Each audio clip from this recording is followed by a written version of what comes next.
Okay. Or during the downtimes we so often have during class, you could just go ahead and fill it out. Wednesday is the midterm, so that'll be in class. As I said, I'll have that graded over the weekend. And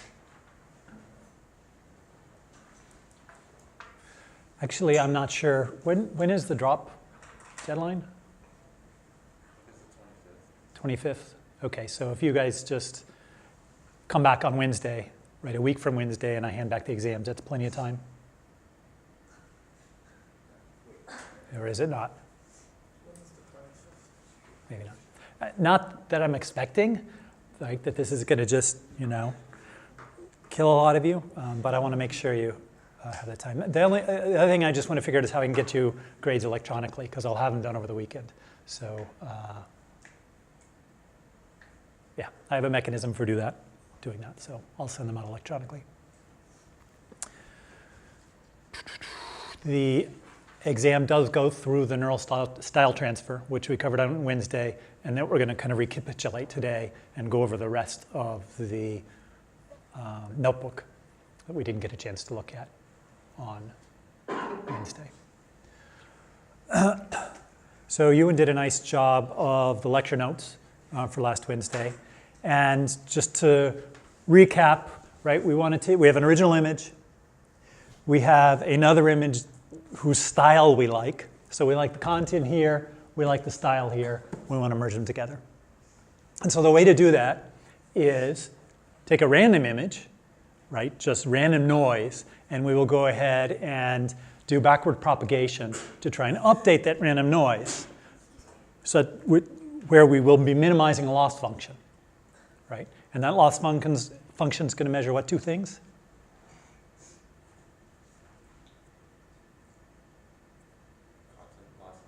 Content loss and style loss, right. So the content loss, we are going to try and pick something pretty far down in the layers of our model. So in our case, I think we're using VGG16 or VGG19. And why do we want later in the model rather than earlier? Say it again. More abstract, more high level, right. So we're not as concerned about sort of the individual pixels. We're more concerned about like the fact that there's a house and a boat here and whatever else. So our loss function is going to be a linear combination of our content loss and our style loss, where we'll have some appropriate weighting factor. And then our content image, we'll just say, okay, let's pick the activations at a particular layer and compare what do the activations look like for our original content image and what do they look like for our rendered image, our random image.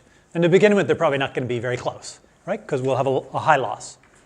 And back propagating will force a change to the rendered image such that it's closer to this content, okay, at that layer level. So we've lost some of the information about what the pixels actually look like.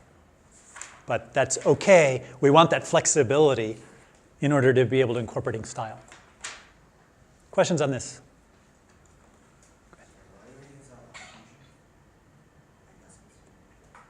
I mean, we could use a different loss function. Just the L2 loss is handy. I mean, it's there. Other question? Is the 1/2 just so we can differentiate and get Exactly. Well, the 1/2 is there so that when we differentiate, the 2 cancels out.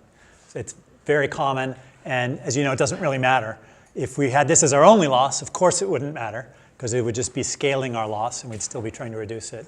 And given that we have an alpha and our beta, when we combine together our content and our style. Okay, now the style, we're going to do something different. So in the content, let me ask you this. Does the content loss function care about where in the picture things are? Very definitely, because if we're looking at some particular activation at the layer of interest, let's say the first activation, right, that can be of a particular area in our, right, it is of a particular area because this is convolutional. So we've got our 2 by 2 and we're maintaining our 2 by 2. We're saying, how does the top left of our content image compare to the top left of our rendered image, and so on. And we'll do that for each of the convolutions for each of the areas. For the style, the idea is we are not going to care about where it is. So, I thought created, but still found, which is nice, this image, which I like. So we've got these are all of our activations in a given layer. Okay?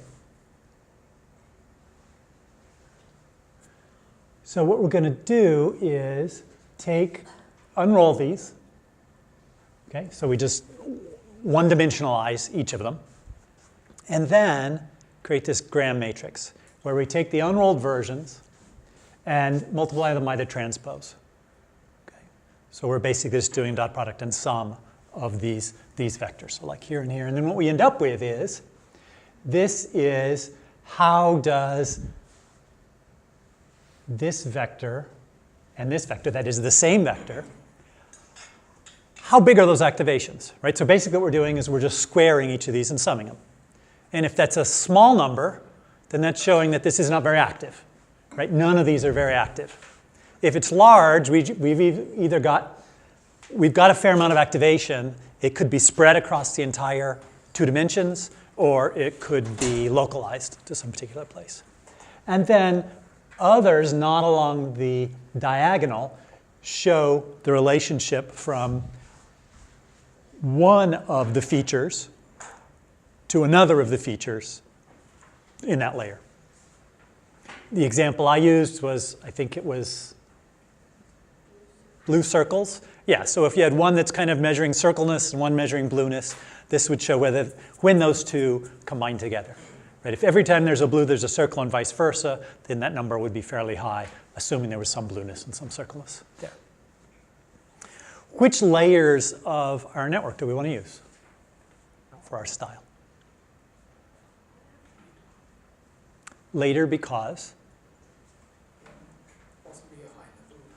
so there's high-level type style things, like in our style image, what might be a high-level type thing? Yeah, this thing is kind of big, or these giant swirls are pretty big. You're not going to see this in a 3x3 convolution, right? So later layers sound reasonable. Any other possibilities?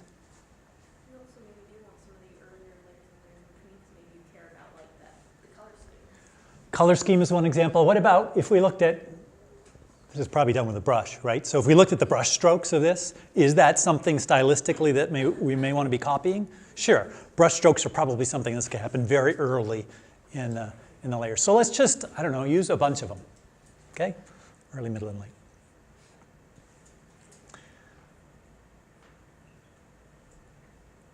All right, so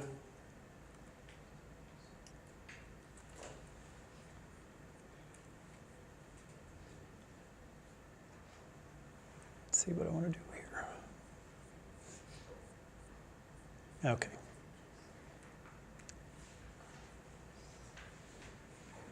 So we left off, we had taken a random image and we had just used the content loss, and we came up with, after running some steps, our not very good house, but still we can see kind of that we're getting something. And now I want to look at, and the way we did that is we took our VGG, either 16 or 19, I don't remember which, and we created a new model consisting of the first n layers of the old model. So we just hacked off the last part of it and then said, whatever the output is, that's the activations at that layer, right? And so that's what we use. That's not going to work very well when we're getting to style. So it'd be nicer to have a cleaner way to get the activations in any given layer, and we do that with the save features. So PyTorch has a bunch of hooks in it so that you can add in code during a forward pass, during a backward pass, at the beginning of an epoch, at the beginning of a mini batch, at the end of any of those, so that you have a nice way to make changes to it. So you can register a forward hook on a module, which is a layer. Okay? And this hook function gets past the module, the input and the output for that layer. And in our case, all we'll do is just save it into a field called features. Okay, so we'll save all the outputs. And because this is going to be sitting in GPU memory, we have a way to actually remove the hook so it doesn't can get garbage collected. And so what we're going to do then is figure out which layers are interesting in our neural network. So we're going to go through and say all the ones before our max pooling are interesting. We don't want to look at every single one of them, right? But let's look at the ones before our max pool, where we reduce our resolution. And we see that we have 5 of these. 5, 12, 22, 32, and 42. These are good potential layers to be extracting our activations from. So let's use 32, okay, for our content. So we'll go ahead and create a save features object. We're taking the entire model, and we are pulling out, so getting its children and pulling out the 32nd one of them, okay, and then passing that to save features. So now that module has a hook installed with it, and every time we do forward propagation, it's going to save the activations. Okay, so we just need to save our SF and get access to that later. And then what we're going to do is we're going to create a random image. So this sort of gets us our optimization. We're going to create a random image. V converts it to a PyTorch variable for which we are going to want gradient. Okay, so this is what's allowed the backpropagation to work. The none here turns it from a, so let's look at this a second. This image coming out is a, I don't remember the size, 200, let's just say 200 by 200 by 3. Val transforms converts it to a 3 by 200 by 200. Okay. As well as does the normalization and so on. And then none adds in basically a 1 at the beginning, which is the number of items in the mini batch. Because when we're dealing with our network, it's expecting a mini batch. So we have to have something of the right shape. And then we're going to use an LBFGS optimizer with a particular learning rate. What we are optimizing is this item. There's this tensor. We could have a list of these if we wanted. And that's what we're going to return. So getOpt is just going to wrap together returning an optimizer, returning the image to optimize. Our content image, which we already transformed, we want to run that through and get its activations. We don't want to do that every time we calculate the loss, because this is an unchanging value. So one time, we're going to go ahead and run it through the model, right? And that's how we do a forward pass, is just call the model as a function, clone its outgoing features, and we'll just save those. And so that's 1 by 512 by 36 by 36. What the heck does that represent? The 1 is number of examples, right? Our mini batch size, which is just the 1. 512, the depth, right? The number of features, width, and height. Yep, so it kind of makes sense as a double check. And then our content loss, what are we going to do? We're given x is going to be what? What do we think?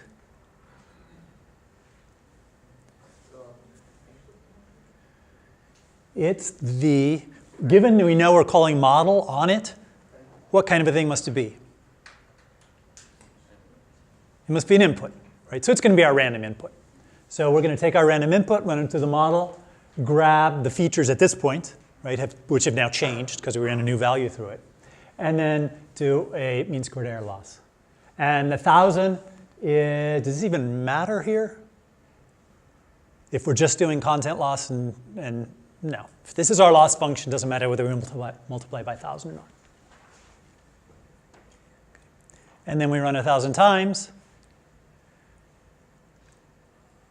denormalize, and we've got not such a bad looking image. Now let's go into the style. So here's our style image. We scale it so it's the same size as the content image. Okay? We want to make sure there's style everywhere in there.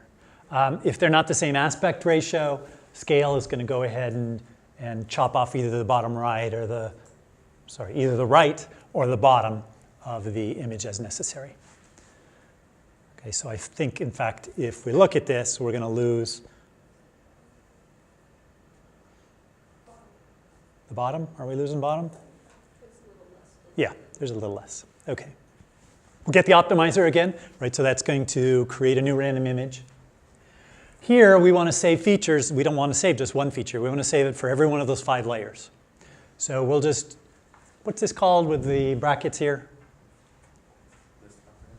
Yeah, list comprehension. So, okay, good. So we're doing this list comprehension for every one of the block ends.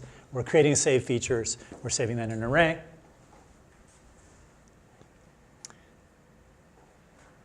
And then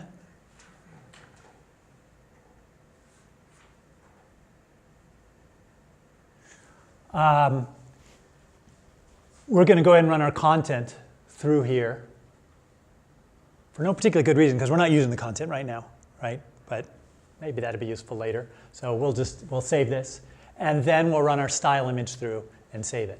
So now we've got an array of tensors, which kind of makes sense here, right? We've got larger ones that get smaller and smaller and smaller and smaller, and we get more and more and more of those. That's exactly what we expect in our convolutional neural network. So we're actually taking layers beyond our content image. So yeah, we are taking, there were 5 layers that we could possibly be interested in. We took the 4th one for the content before. Now we're actually just saving all of them. It kind of makes sense, because then we could easily change our content. But we are for sure for the style saving all of them. And then our gram matrix, we just do our matrix multiply. And we're scaling it by 10e to the 6th. So the scaling, we could throw scaling kind of anywhere we want. At some point, we're going to have to make sure that the content loss and the style loss are relevant. The scaling, again, isn't going to matter when we're just dealing with the style loss, because our loss is just going to be some constant figure. And here's what our style loss is. Again, we get given our random image, or our rendered image so far. We run it through our model. We pull out our features. We compute our gram losses. And we return the sum of those. So, yeah. Sum of squares for gram 1, sum of squares for gram 1 class. Yes. Okay. So what do we think this is going to look like when we train it? What is an image that looks stylistically like our initial image going to look like? Is it going to have a lighthouse? I don't know what that is. A tower on the left? There's certainly no reason to think it'd be on the left, because we carefully got rid of all our spatial information, right? And so we get, I mean, there are parts of that, I guess, that stylistically sort of look like it's got the right colors and it has kind of smears of things, both of which is probably not the kindest description of the original style. And any questions on that? Okay, and then to put it together, all we really do is have a combined loss that combines together our content loss and our style loss. And we've got to have some sort of a weighting so that they work right. So if we make this number very small, it's going to stylistically look good but not having good content. If we can make this number very big, we won't have much of the style involved in it. And we get something that's not bad. So, questions on this? Yeah. Why choose the layers just before the max pooling? Is that because a certain activation function is already applied to it and in some way it's like ready to be sent? Just we don't deal with the... If we think of our network, there's sort of a bunch of blocks of where we do things, right? And each block is separated by this max pooling, where we're shrinking our size. And so that just seems like a good place. We could do it after the max pooling, but it seems like we lose a little bit of information, so we might as well do it right before. If you wanted to say do it on every single convolution, we could do that as well. That would be an option. It just seems like overkill. So how did people come up with this? I don't know. I think it's pretty darn clever. Okay, I really do. And I like the idea of backpropagating to update an image as opposed to backpropagating to update weights. I think that's quite fascinating. How do you weight the weights of like the style of the earlier layers and the later layers? How do you weight that? If you wanted to weight those in your loss, I mean, it's only in your loss that you're actually affecting the weight. Now we assume they're all the same. Right. Now we assume they're all the same. So we're saying the losses are just the sum of the losses. You'd throw a weighting in here. Right? So, that makes sense? Any other questions? All right. Did you have one?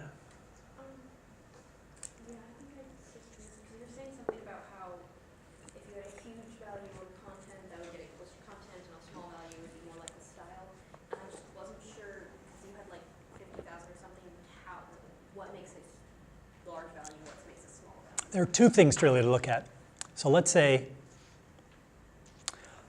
ignore that scaling factor and just look at what does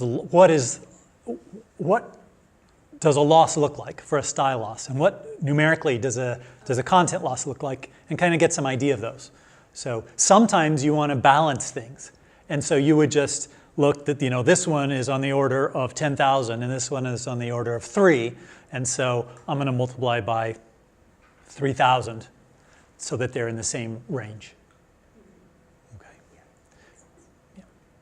Okay. Now here we don't necessarily want them exactly in the same range, but they probably need to be within the same order of magnitude, probably, or otherwise one's going to completely dominate the other. Okay. All right, on to a different topic. We are still in images, all right, and that's something that we'll be leaving, I think, next week, certainly by the week after. So we're going to move out of the realm of convolutional neural networks into recurrent neural networks. But we're still here in images, and we're looking at object detection. So far, what we've done is when we did dog breeds, what was that? What sort of a problem was that? Classification. So detection is it's a horse of a different color, I guess you'd say. So this is what we can do, classification. We can say, yeah, I think it's a dog. I'm pretty sure, 99% sure it's a dog, right? Hard to say what else it could be.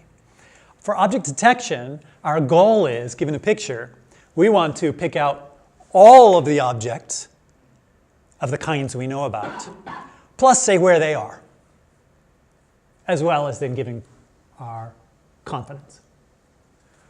So our cars here is our bounding box, a dog, a horse, a person, so they can be intersecting or overlapping, and a small person over there. Okay, so we don't know about, we're not trying to classify dirt or grass or trees, apparently. You can imagine object detectors that understood about all of those. So we're going to build our way up to doing this over the course of probably today and next Monday. And we're going to start simple. I mean, yeah, that's what building up is, right? Starting simple and going more complex. And this is relatively, so this problem is not new, but the idea of using neural networks to do it and using neural networks end to end, as opposed to how this used to be done, was I'm going to use some fancy visual techniques to try and figure out what might be objects here. Okay? So there's an object kind of over here, and up there, and here, and there, and there, and there, and use those techniques, and then say to a neural net, hey, in this area of interest, what's this? Okay. But in 2015, there were a couple of different architectures, both of which did neural network end-to-end, and we're going to be looking at those. The one we're looking at is called You Only Look Once, YOLO. So, and there's a YOLO v2 and a YOLO v3. So YOLO v2, I mistyped this. It says the second paper is YOLO 900. So this is a key critical mistake. It is YOLO 9000. It's 10 times better than YOLO 900. So better, faster, stronger. I think that's an interesting title.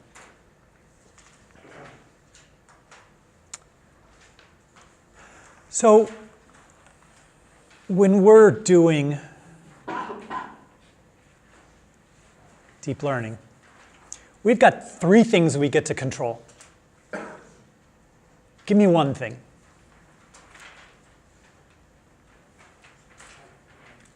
Say again? Hyperparameters, and more generally, our hyperparameters are part of this architecture, right? So we've got an architecture.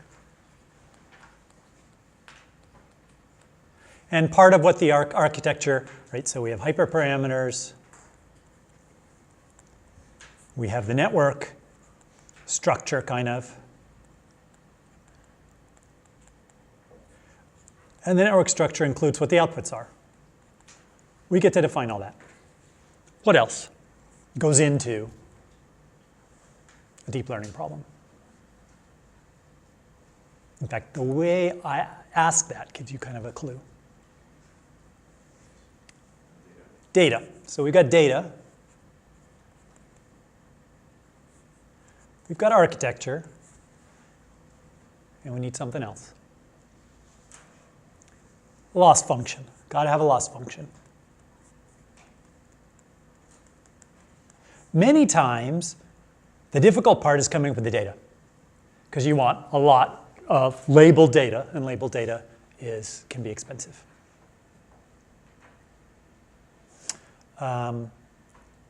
And sometimes it's a lot of work just to figure out clever ways to label data, right?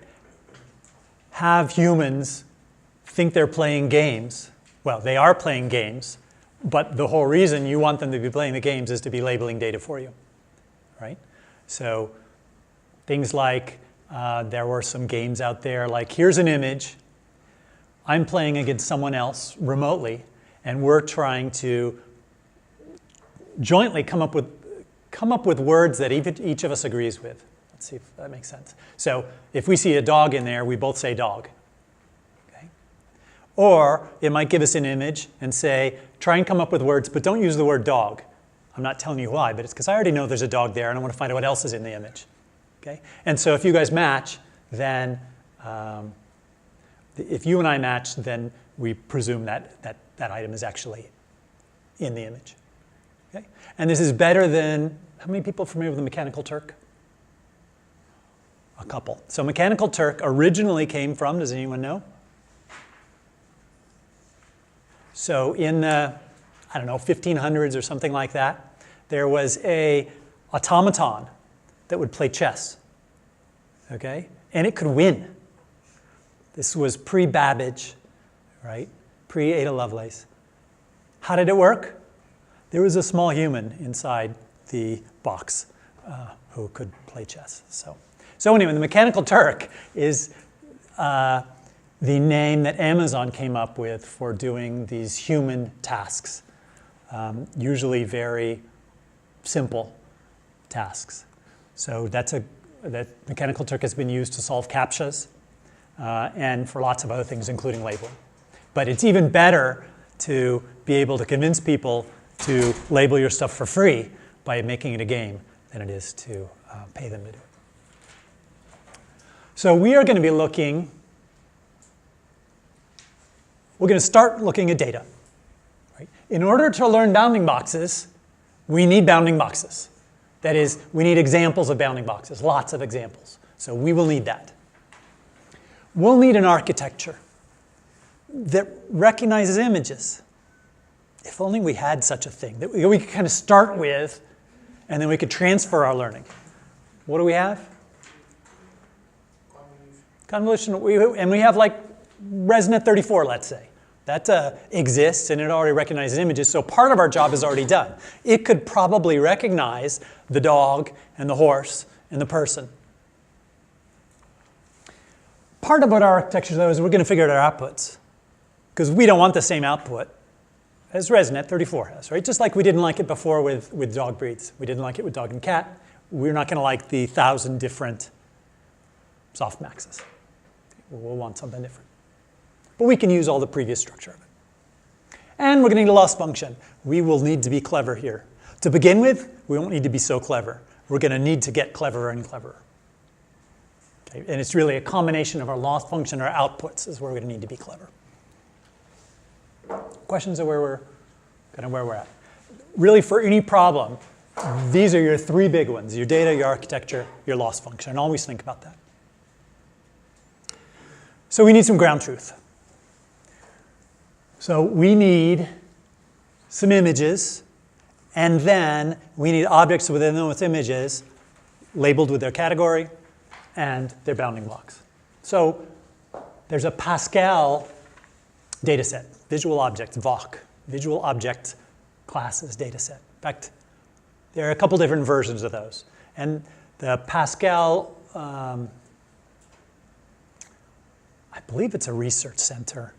They had various competitions, right? This idea of competitions is very common in the machine learning field. So they stopped doing that because the main guy died a few years ago, I believe. But in any case, there are a bunch of images, and for each image, they have labels and corresponding bounding boxes. So that's good.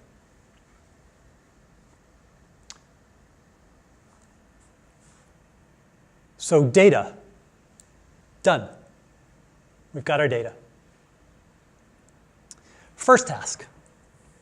Let's say we want to come up with a bounding box and a category that is a label. If we didn't have to do the bounding box, do we know how to do this? Just like we did before, right? However many categories we have, make that many softmax outputs. Let me back up a second. For this picture, we know how to do it. For this picture, how do we come up with a category? Let's say we want to do that. So we've got possibly multiple objects, but we want to come up with a single category. And then once we get that, we'll move on to a single bounding box. Say that again? The highest confidence. Highest confidence is one possibility. Yep. What else?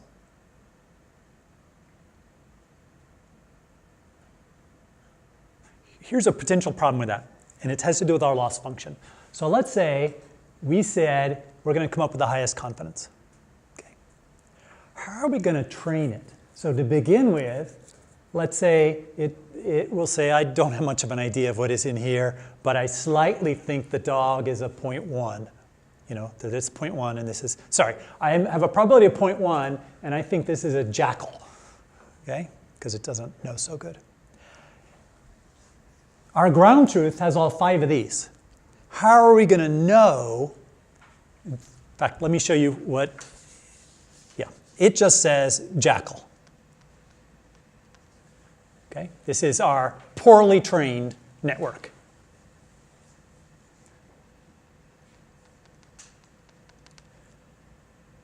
What do we tell it when we say, no, it's not a jackal, it should be something else? What should it be? What's the ground truth? Right? The ground truth doesn't have percentages. Right? The ground truth is absolutes. So is this a picture of a jackal? No. But is it a dog or a car or a horse or a person or a person?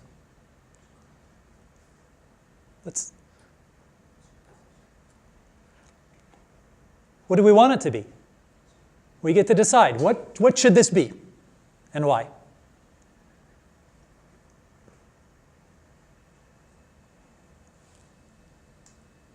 How about we say it's the car? We're going to pick the thing on the leftmost side. Could we train a network to do that? Sure. Maybe even left isn't good enough because we got another object here for another picture. So we got 2 that share the same left side. We could do the one farthest up to the top left. So then we know what our ground truth is, because the problem is we have to decide what our ground truth is if we want one category for this picture. So top left, that's a possibility. Yeah. I'm slightly confused. So for given new image that we have, who's going to set up the bounding boxes? Is that something that an architecture is going to do for us? Is that something we do?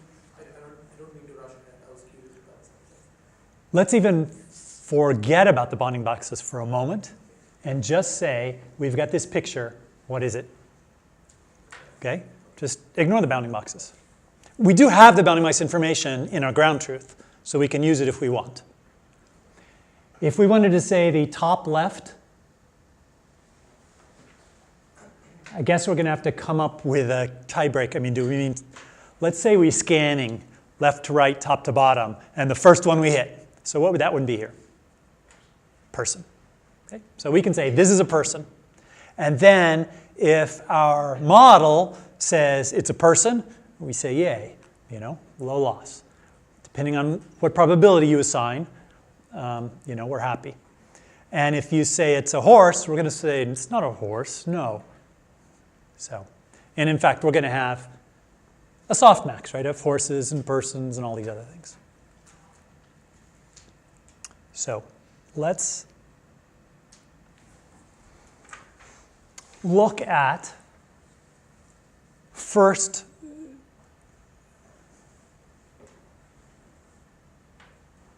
we'll talk about category first, and then we'll add in the bounding box. Yeah, Bill. Why do you have to settle for just one label per? Because we are taking baby steps. Oh, okay. We'll get there, but it takes some work.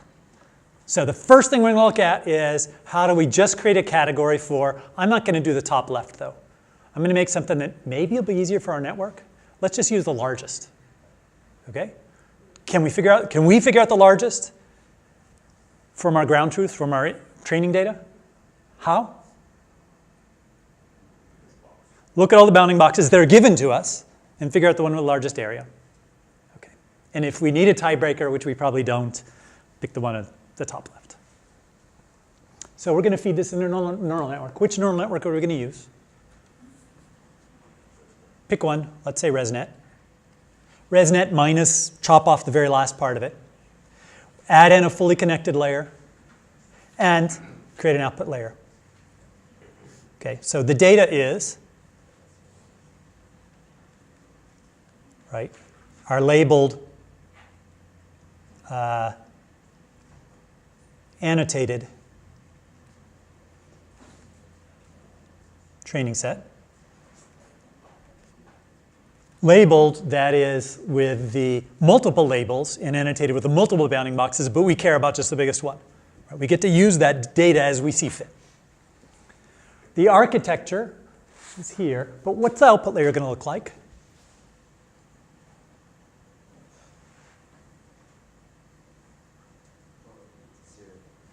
Say that again? 0, 1, 1.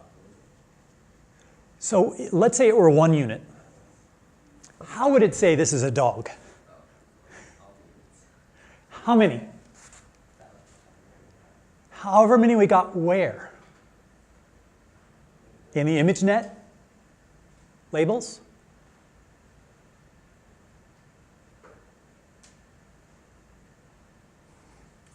What's our data? Our data is the Pascal Visual Objects Classes dataset. And it has its own ideas of categories that aren't necessarily shared by ImageNet. ImageNet had 1,000. How many does this have? We don't know. It's 20. But we don't know. But it's 20. So how many outputs are we going to have here?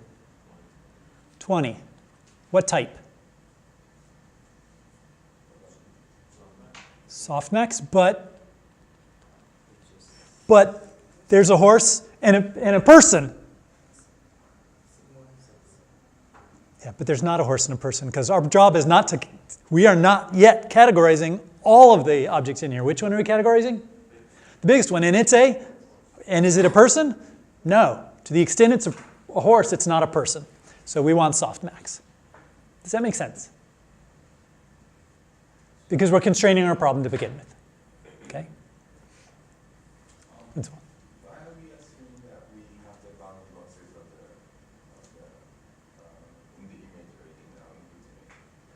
we're assuming we do, well, because we are, in a moment, going to be trying to learn those. And the only way we can learn them is if we have some ground truth. So our training set does have bounding boxes.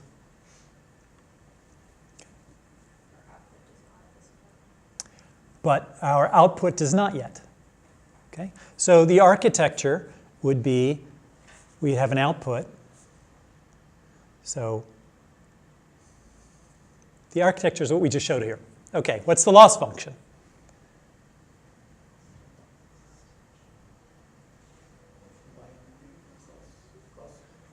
Yeah, use cross entropy. Sounds reasonable. Okay, so how is this different from our dog breed architecture? I'll tell you, there's a missing one, right? In the dog breed, we had 120 outputs, and now we have 20. Our data is different. And our loss function needs to know which label to pull from here. So our loss function is going to have to be smart enough to, it's not very smart, but smart enough to go through, find all the bounding boxes that it's been given in our training set for the particular image, and pull out the largest one and find the associated label. Okay? So for this one, it's going to say dog, because there's only a dog in there. And for the previous one, it'll pull out horse. But as far as the architecture is concerned, it's a dog breed problem. Does that make sense? Okay. Now, what if we want to add bounding boxes?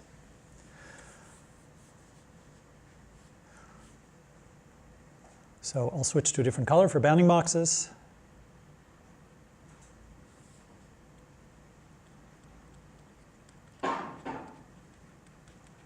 So we are trying to learn for this dog, where's the dog? Right, it's right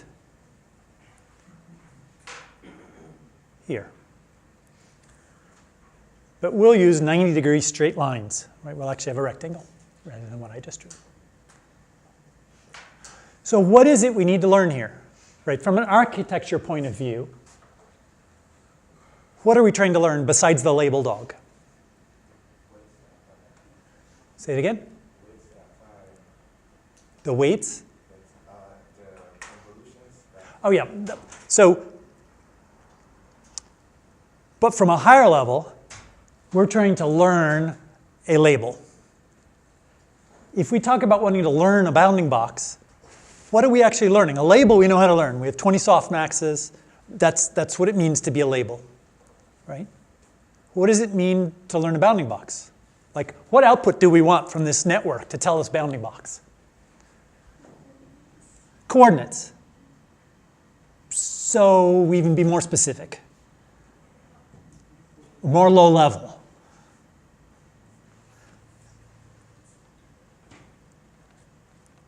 Okay, let me ask you this. Do we want 4 coordinates? Okay, 2 is good enough because it's a rectangle. So we want, in fact, let's make it here, 2 coordinates. And what's in a coordinate? XY. Yeah, it's XY. So we have 4 numbers. Okay? And we can do this in a variety of different ways. We can do top left, bottom right. Learn that. We can give it top left, width, and height. We can, and when I say give it, what I mean is train it to be learning this. We can give it the center and the height and the width. All those are possibilities. What are the range of these numbers? 0 to size of image. Okay, so the range of, let's say, the x coord is 0 to the size of the image. And that is true, and that'll work. But okay, so let's say we're doing 288 by 288. How do we get some new neuron here to output us a number in the range 0 to 288? What's that? Normalize it to be in certain range. How will we get it in that range? What we'll use is our activation function. Assuming we get to design our own if we want. What's that? So a ReLU, that'll give us the 0 part. I like that. So we're non-negative. But the network could be generating numbers like 10,000 or 100,000 or 1,000,000. And it's kind of a shame because we're saying, don't even look there. Get really small. So, okay, sigmoid. Someone tell me why sigmoid. Tell me, say it again. So scaled sigmoid. Actually, you have two possibilities. Right, what are you going to scale it by? The size of the image. So sigmoid will give you a number between 0 and 1. Scaled will give you a number between 0 and 288. Where do you want to do this scaling? You can do the scaling in the network, right, with a custom activation function. Right, do a sigmoid multiplied by 288. Or you can do it where else? Where? In the loss function. So scaling could be in the loss function.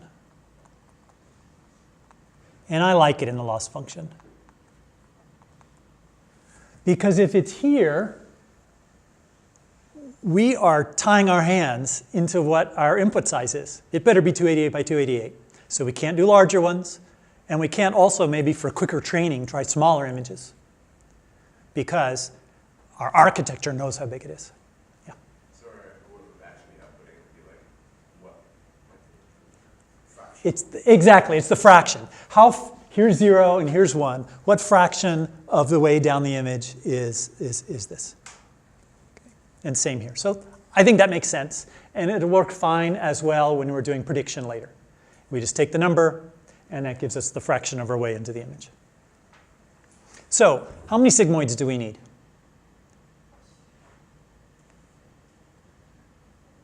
4 sigmoids. And we get to decide what these are going to be. Top, left, bottom, right. Sigmoid will work for all those, right? Top, left, width, height. Will width and height work? Sure, as long as you, again, use the units of the width and the height of the image. Center X, center Y, height and width, that'll work too. So we get to decide. And our loss function is going to need to know what our decision is. Right? Our predictor, when we actually later on start putting this in production, whatever we do with our output from here, had better know what these were trained for. Right? We just can't say they're 4 numbers, I don't know what they mean. Right? We're going to have to say what they represent. And our loss function is going to have to understand that. And when it is comparing those outputs against what bounding boxes are going to use from this training set? The largest one, right? It's going to have to rescale those, right? So it'll either rescale this or rescale those to be 0 and 1. And it's going to have to figure out if you do it center, top left, and bottom right, exactly what the right thing. But it's a little bit of arithmetic. That's it. So our output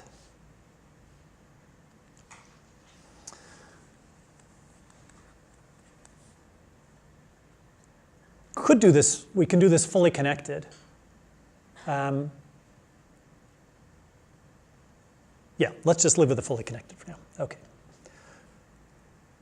So if we ran training, and I hope Monday I'll just show you, I'll have a notebook with this. It would learn reasonably well the bounding boxes. And it would learn to pick out the largest image. And of course, if there were 2 images about the same size, it probably would be harder for it than if there's clearly a predominantly large image. But that would work. Was this difficult to come up with? I don't think so. It's pretty straightforward. Like we already know how to do the classification problem. The bounding box problem, it's really just 4 numbers. We get to decide what we want those numbers to mean. And we just need to make sure that our loss function agrees with that and that we can get the same stuff from our ground truth. Okay. So this is step one. So we have now been able to handle multiple images in multiple objects in our image and to detect a well-specified one of them. We chose largest. We could also chose most in the top left, most in the center. As long as we were consistent, we could do that. Questions on this? So the scaled sigmoids is something that we will do at training time. We're going to not, we are going to train sigmoids. So these numbers will get outputs that are in the range 0 to 1. Okay? And we will scale them, either scale them in our loss function or descale our bounding boxes from our ground truth to numbers between 0 and 1 in our loss function. Is that those clear? Okay. Maybe, we never talked about it, maybe the bounding boxes coming in are 0, 1 already. You know, in that range, I don't know.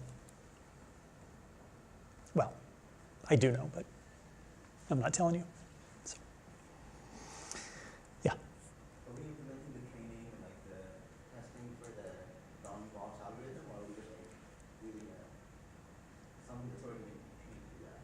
So we are training the bounding box algorithm. We are taking ResNet, and we are training it two things. We are training it, pick the largest image, and we're kind of, I said image, pick the largest object and correctly categorize that object, right? It was doing a good job of categorizing into 1,000 categories.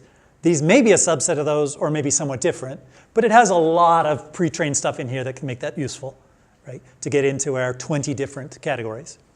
And we're training it to pick out those bounding boxes. How? Because every time it comes up with an estimate, right? Let's say it says,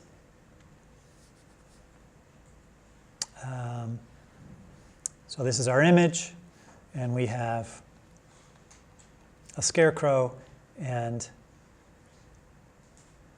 oh my goodness, this is an ugly looking polar bear or dog. Okay? And it's going to say, and this is a large person. So it says person, and if we were to plot our bounding box on here, it says this. Okay? And we'd say, not too shabby on the person, but your top left is off this amount here. In fact, your left is looking good, fairly good, right? We only have a distance here that's bad, but we have distance here that's bad, this distance here is bad, and this distance here is bad. And those would enter into our loss. And clearly, we're going to need to update our loss function, right? We'll still need to do our cross entropy for our softmaxes, for our labels. And then we'll also need to do a separate calculation for our coordinates. There's no reason that any of the 4 coordinates should be treated any differently, right? We want to equally weigh them. And then we'll need to come up with a weighting between the bounding box and the label. Does that make sense? So it's going to learn the bounding boxes. Is there like an analytical way of like, which I imagine here, like efficiency, you'd have to like iterate through like every sort of like convolution of pixels to go through everything and find which subsection of the entire image has like the most guaranteed. Not just training you, but like So just keep saying what you're saying. Find out which patch, let's call it. yeah, which Actually, let's call it a window. Yeah. Which window in like that image gives you the best bounding box or like the best accuracy of that thing you're trying to look for? 2 things. One, what you're describing is sort of a sliding windows, which is a previous implementation of this. So it was what's called sliding windows, and what happened was you would take this image and you would just take a little patch and you go across, and you basically say, is there anything there? Is there anything there? Is there anything there? Is there anything there? And it would try tiling the whole thing, and then it would try larger patches, and eventually it would try a patch kind of big enough to include most of the horse, and it'd find the horse. The problem with that is it's slow because you've got to go through all these windows. You could maybe do that if you can just set up your problem like we did. As long as you have enough data, it'll learn it. Principal. On that thread, Yeah. I was going to ask if there was something similar to the gram matrix listing that we did that was able to highlight features and emphasize them more, right? If there was something that wasn't exactly the scaling window, but had to use maybe an extra neuron on the layer that just does some transformation and gets, like that. Not quite sure I understand your question. So, is It means that like if you knew which points of interest contain what we were interested in, we would not necessarily have to like do every patch and like enlarge it. It would be like sort of like more guided in the sense that we only have to look somewhere, which might make it like more time. okay, so a couple things to keep in mind. Once we've trained our algorithm, doing one forward pass is not expensive, right? Especially since we could do a bunch of them at once if we want, right? We can do a batch. So doing one of those is very quick. Like I can run it right on my phone because people are making sure you can deploy these very quickly, right? So that you can do prediction. If you had a limited amount of data, limited amount of labeled data, then you might need to go through some of the things you're talking about because you don't have enough data to train your network. But if you have the data, the simplest thing to do, set up an architecture such that you get the right outputs, and then train it. Let it worry about how it's going to figure out the bounding boxes. We don't exactly know how it's going to figure out those bounding boxes, but probably it's going to be a lot easier given we have a pre-trained network. And it's going to be easier to train one network to predict both a label and a bounding box than to predict two separate networks, to create two separate networks. There are synergies that are involved there because there's some information that's going to be shared between those tasks. So if you have to like weigh kind of like two different loss functions. Yeah, you're going to be weighing two different loss functions. Just like we did with content and style, you'll kind of look to begin with and see about what magnitude is this one, about what magnitude is that one. Let's throw in a factor that makes them about even. Okay?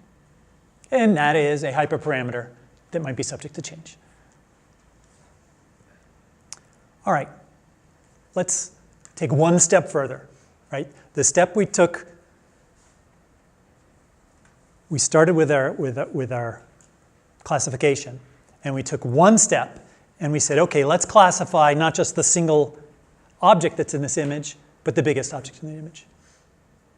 And then we took one step further, and we said, okay, not just come up with the class of that largest object, but also its bounding box.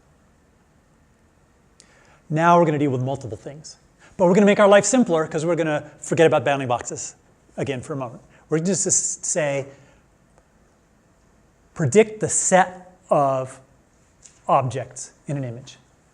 So here, right, the bag of this is 2 dogs and 2 cats, right? But the set is just a dog and a cat, and that's what we wanted to output. A cat and a dog. Here we wanted to output bird, because there are a bunch of birds, but we just want a set of them. Right? If we were doing the previous problem, it would be this bird because this is the biggest bird, right, and the most attractive. We could possibly, if we had the labels, do most attractive. Here's an image with a bunch of objects in it. Identify the most attractive one, right? As long as we had labeled data, that'd work. Did you have a question, Principal? I was going to ask if for a problem we want to put the bounding box on all the bits or just data just So in the previous problem, we would want the largest one. And the reason I know that is because I know that the annotations for this showed Well, there's two reasons. One, the annotations had bounding boxes for each one. And second, if we're trying to recognize a bird, this is not a bird. This is a flock of birds, or whatever the grouping is called.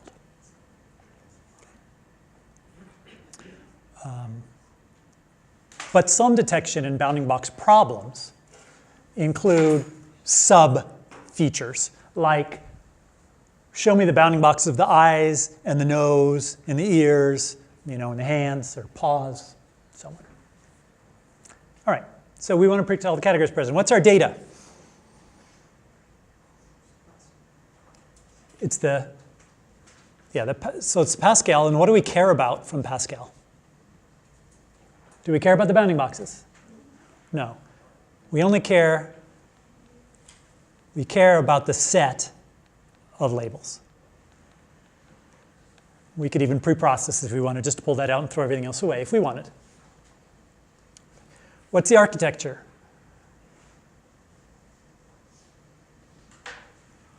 I'll start us off. Let's do ResNet because we've got it. And our, what's normally called the head, which is the end, the head is going to look like what?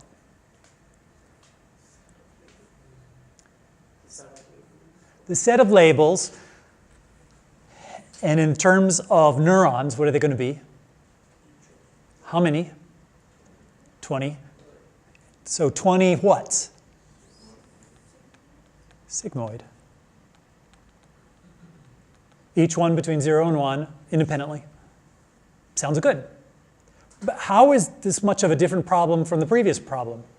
Right? The previous one here, if we ignored the bounding boxes and we were first just doing classifications, the only difference is we changed this from a softmax to a sigmoid.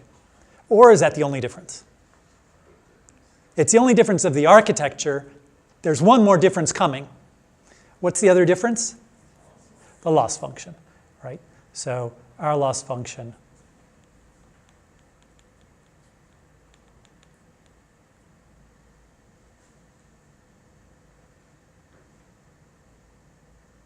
we use here? I'm trying to remember. We use cross entropy.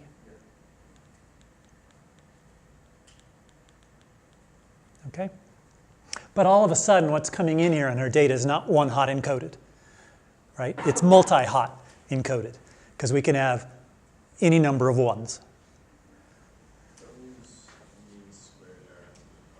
I feel like I remember cross entropy being weird for labels because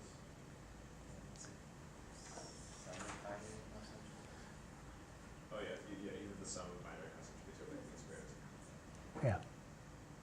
I think I will go back and remind myself on this. Okay. If you're predicting probability, then you want to use something like a cross entropy, right? So that's why we want to use cross entropy. So that's what I understand it was. The cross entropy function works like for one class. You want to use like a sum of binary cross entropy. Well, no, there's a multi-class Sure, yeah. cross entropy. So Is that essentially a sum of binary cross entropy?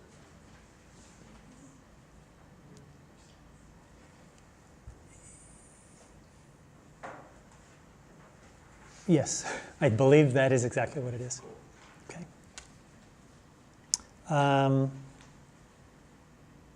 So if we look kind of at our code, how much code difference is there between this one that's doing multiple labels and the previous one? Probably not a lot. It's a little change in the loss function, and it's right. We don't have to look at largest bounding box anymore, and it's a little change in the architecture. Okay. And we've got to do training, right? And training just like we did before. We probably do a bunch of training to begin with to train up this brand new fully connected layer that had random weights, and then we'd probably go through and unfreeze some of these layers so that we could more fine-tune them for our problem.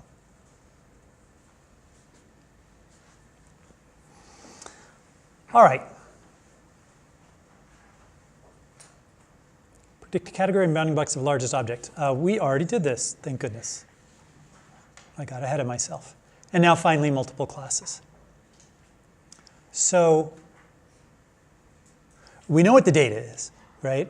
Our data is our Pascal labeled with bounding boxes. Our architecture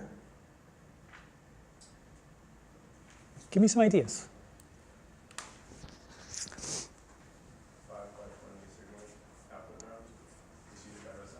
5 by 20 sigmoids. Is that right? Yeah. So the 5 by 20 sounds like what we're doing is being able to identify up to 5 objects, categorize up to 5 objects. 20 by 5. Okay, so 20 by 5. What's the 5 represent? The 20 are the categories, Yeah. right? Oh, I guess you can have multiple categories. The idea with the 5 is that you have like its probabilities in the image, and then you have your 4 like location nodes. Okay, so this was going to be a probability in the image plus 4 coordinates. All right, so we have a problem. We have several problems. Yeah, good, Principal. This assumes that with residents, we can we have every information with the student there to find the location. Yep, well, so we probably have some information because we do have the convolutions and the receptive field to kind of give an idea for a particular spatial location in your convolutional output, where that originally came from in the original. So if there's, say, a dog here, and we're at the bottom right-hand side, the dog's probably somewhere in the bottom right. So we can probably at least come up with, there's enough information to get something towards a bounding box. And maybe it's only when we do fine-tuned training that we're actually getting the bounding box really good. Okay? But yeah, the assumption is eventually we're going to be able to have features that allow us to determine the bounding boxes. And our hope is that the ResNet 34 at least will start having something better than random. I mean, the other issue would be that you have, like, say, in this image, it's 2 cats and 2 dogs. Uh-huh. So you can't, with that model, like, account for that. Well, there's a big problem here, right, which is, oh, this is times, yeah. I don't, we need, okay, so what's the maximum number of objects? Infinity. So infinity is going to be a problem because we don't have a way to output from our CNN an infinite number of bounding boxes. That I can guarantee you. Yeah. What do you just have? So let's make it infinity reduced by a couple orders of magnitude. So no, let's just use the largest number of objects in our training database times 2. I think it won't be more than that. Okay, so we're going to need K, where K is the maximum number of objects, copies of, and what are we going to need? We're going to need our category, so our 20 here, which this would be a softmax, right? Because this is one object, and then we need a bounding box. But okay, so let's say K is 10. We've got 4 objects in here. Our neural net's really good. It spits out the first one of these, of the K, of the 10 of these, says it's a dog, I'm really sure, and here's its bounding box in green. And then the next one says I'm a cat, and it's a bounding box in purple, right? I mean those numbers. And the third one says dog, and the fourth one says cat. What do the 5th, 6th, 7th, 8th, 9th, and 10th ones say? Can we just let them be random? No, because they're going to be saying something. So how do we, as the output of our neural net, say there are 4 of them, and the other 6 aren't relevant? See it? The loss function isn't quite enough. Let's say we just did a prediction, right? We're done. Everything's perfectly trained. Our loss function was beautiful. And we now shoot this image through, and out comes 10 of these things. How do we know to only look at the first 4? How do we know that the 5th through 10th are actually not trying to predict anything.